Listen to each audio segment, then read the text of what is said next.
So I see that you hosted Nelson Mandela when he got out of jail.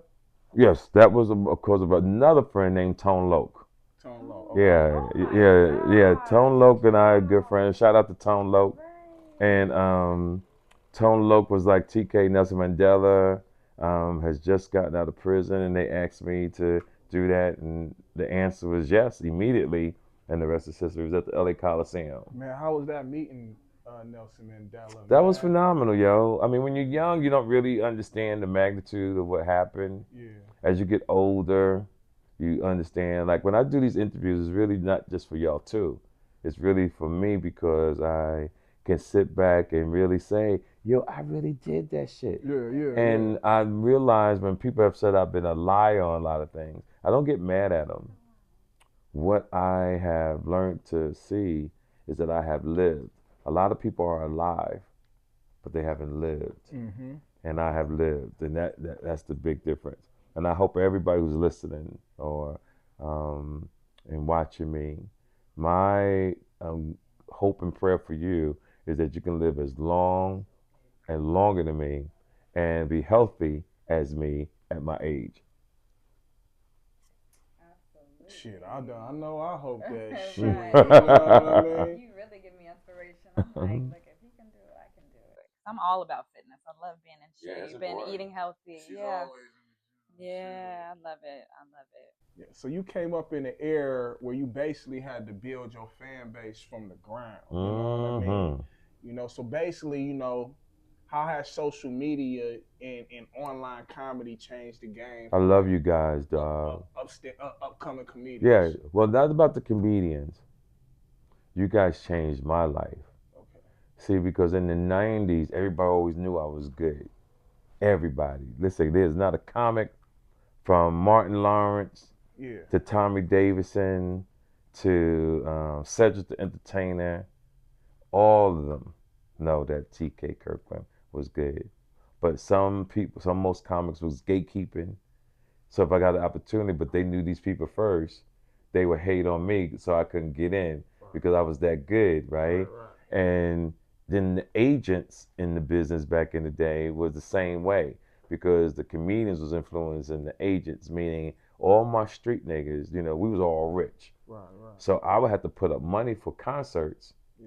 to so that I could be on the show. Yeah. Yeah. And sometimes comedians would find out I was part of it. I had to sign a document. I'm not gonna say his name because my friend told me not to talk about him no more. Um, I had to sign a contract to not perform on a show that I had my own money on. So Wow. I used to always, because I had to put stuff together, Yeah. because they was gonna give me my opportunity. Yeah. So I had to go try to take my Yeah. opportunity. Yeah. So since I was doing that, I was using my street money, my college stuff, Yeah. money that I got, and me and my crew, because my crew believed in me too. Right. Right. So we put stuff together. We do clubs and all that kind of stuff. Yeah. And then once I started getting M's behind my name, Yeah. I started just doing a lot of things on myself. So to create an income, I would put on concerts. Yeah. So I would book Frankie Beverly Mays. I put money, but I never allowed nobody to know it was me.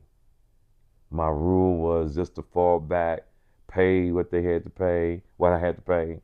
They did the concert, I collect the check, So I go about my why business. was he trying to be low key like that? Because the way I came up in the game with my street crew, Yeah. we moved a certain way, and that's how they taught me. They didn't really teach me. I was just observant. I didn't want to be loud. I didn't want attention drawn to me. I didn't want anybody to know I had anything.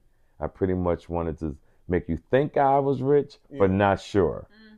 So Okay. social media, to your question, is a gift to me because these type of shows, Yeah. and from Vlad to the Breakfast Club to Drink Champs, I'm known all over the world. Right. Right. The thing that most artists don't have that I have the ability to go overseas, not once in a while.